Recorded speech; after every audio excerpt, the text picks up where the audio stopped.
How do you support yourself? I get disability Disability for what? for bipolar disorder. Okay.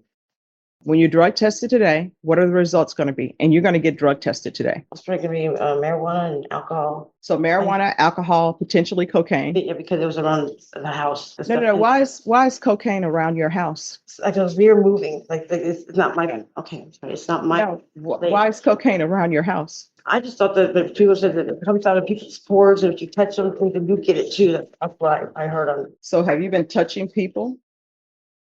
Court is going to sentence you. This entitled woman really had the audacity to lie straight to Judge Boyd's face without even flinching. You could tell something's off.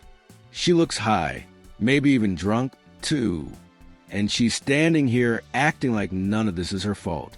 The whole case is built around her being charged with coke. And now she's pretending like she's never even heard of the drug. That's bold, but not the kind of bold that works in court. Judges don't care about fake confidence. They care about proof, and her story is not adding up here. Honestly, the entitlement here is just wild because she thinks everybody else in the courtroom is stupid. Let me know what you guys think about Judge Boyd's approach in this one. Let's dive in and watch. Ferreira, Yes. we can't do crop tops in court. You understand? Mhm. So next time when you appear in court before another judge, if you do, hopefully that won't be the case, unless you're coming to ask for early termination, make sure your top is longer, okay? Okay. Are you Miss Ferreira? Yes.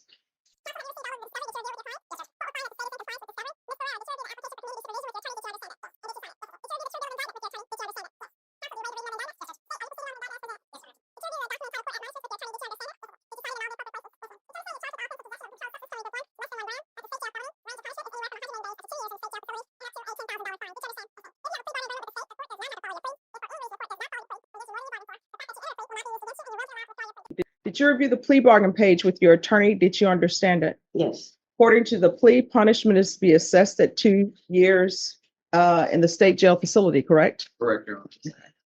Any objections to the court changing that? No, Judge. There's a $500 fine and the state recommends community supervision. Did you understand that to be the plea? Yes. Yes, Judge. Defense? Yes, Judge. State, is that the plea? Yes, Your Honor. Outside the agreement, the state is requesting that your community supervision be for a term of 2 years.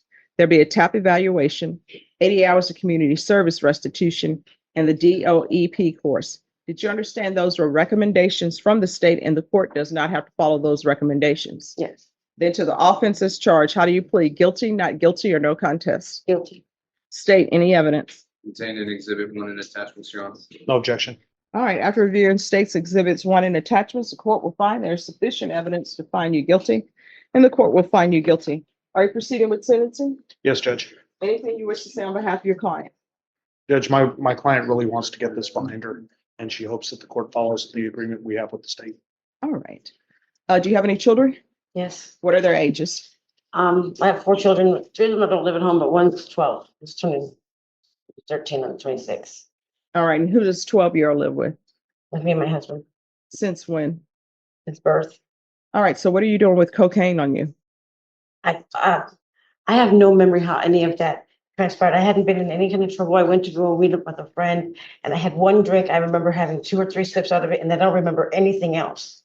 And I woke up and I came back and I was in jail. So I have no idea.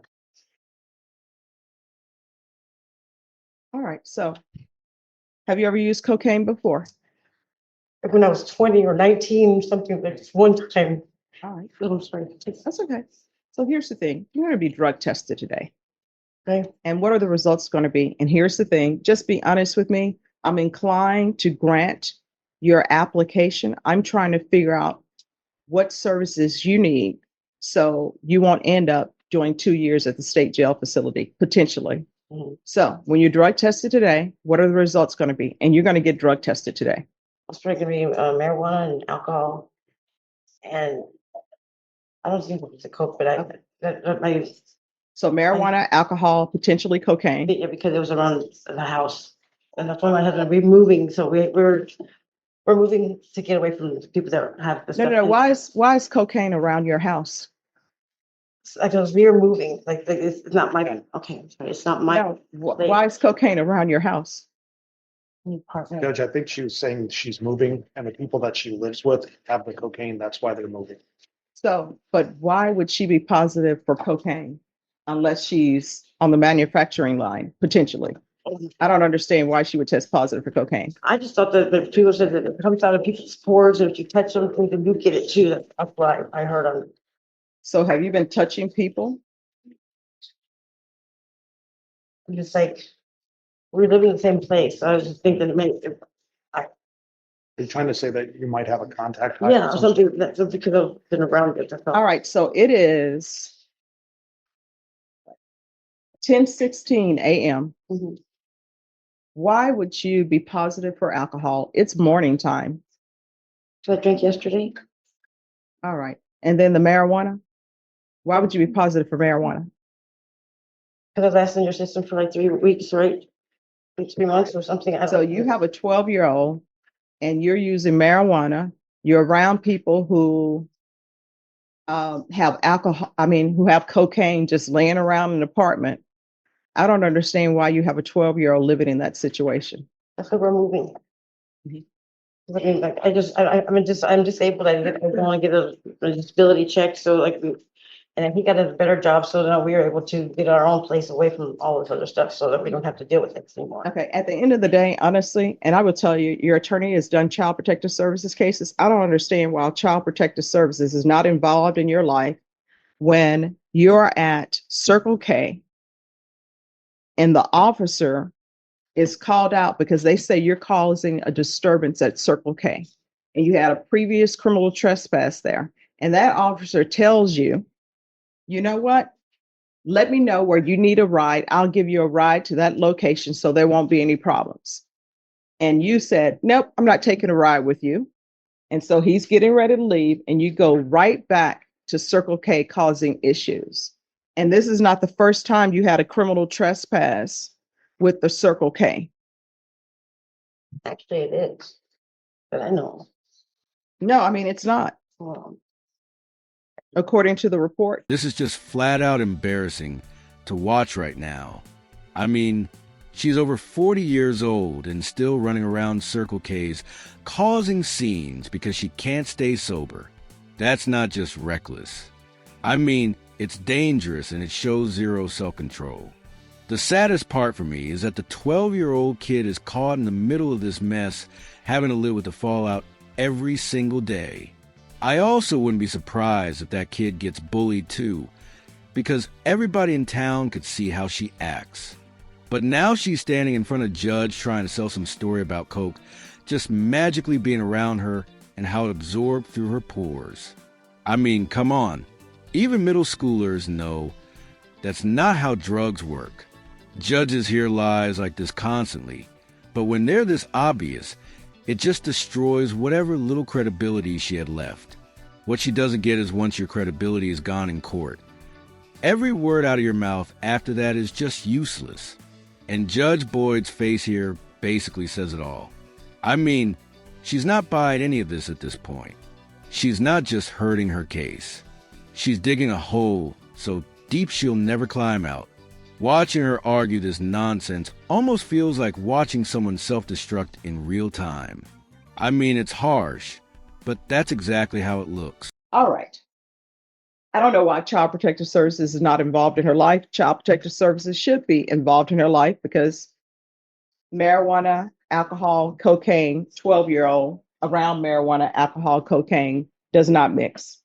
So I'm going to do what I can do to protect the child and hopefully set conditions for her where she will be successful. And I'm going to give you these conditions. And if you miss any of these appointments, a warrant is going to be issued for your arrest. Do you understand? Are you employed? no, How do you support yourself? I get disability Disability for what? for bipolar disorder. All right. Okay. It's ADHD and bipolar. That's what people always get disability for. So how long have you been diagnosed with bipolar? Since I was 25. Okay. And has your 12-year-old been diagnosed with anything? He's got ADHD, but we don't, they say. And is she getting SSI for her ADHD? No. Court is going to sentence you to 2 years in the state jail facility, suspended and probated for 4 years. There's a $500 fine that will be probated. 100 hours of community service restitution. I'm going to order parenting classes. Once she completes parenting classes, the community service hours will be deemed satisfied. We can do a TAP evaluation out of custody. Follow all recommendations. If they recommend inpatient treatment, she'll go into inpatient treatment. There's going to be 180 sober meetings in 180 days. Probation, sorry, I'm going to need you to do Child Protective Services job or help them with their job. I'm going to ask for field visits 1 time per month until further notice. And probation is you can let them know. She says there's a 12-year-old at the home, and to make sure they check on the 12-year-old. All right, thank you. There's to be regular reporting by Zoom or in person and the UA hotline until further notice. And there's to be no contact with Circle K. Let's see where this is located. At 5494 Babcock Road, 78240. Probation, is there anything else? Okay. Is there anything else you need from the court to be successful? Woman. All right, did you review the document entitled Trial Court Certification of Defendants' Rights to Appeal with your attorney? Yes. Did you understand it? Oh, so yes. Did you sign it? Yes. Because this is a plea bargain agreement, because I followed your plea bargain agreement, and because you waived your right to appeal, you do not have the court's permission to appeal. Because this is a felony conviction, you're not allowed to own or possess any weapons or ammunition. If you have a question over what a weapon or ammunition is, you need to speak to an attorney. Do you understand? Yes. All right, we can go off the record. Probation, if you can make sure that she gets a UA no later than tomorrow. In this court, to be successful on probation, communication is key. If you have an issue, you need to let probation know. Do not come at them with this "I don't remember" thing. If you're going to use, pick up the phone, call probation. You understand? Yes, ma'am. And if you feel as though they're not addressing the issue, you can always come back to me. Do you understand? Yes. And I think you should know that a 12-year-old should not be living in the situation that you have that 12-year-old living in. Do you understand? Yes, I do. All right, good luck to you. Thank you, Judge. So yeah, guys, she got 2 years in jail with 4 years probated, which basically means she'll serve the 2 years if she screws up probation. But for now, the court is giving her a shot to stay out of it if she can actually follow the rules. And that's the thing, though. I mean, probation is not a free pass. It's a test, especially for this woman who's a drug addict. You could just tell it's going to be a very hard probation for her.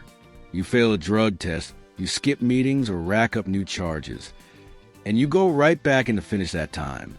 And you might just get more time on top of that.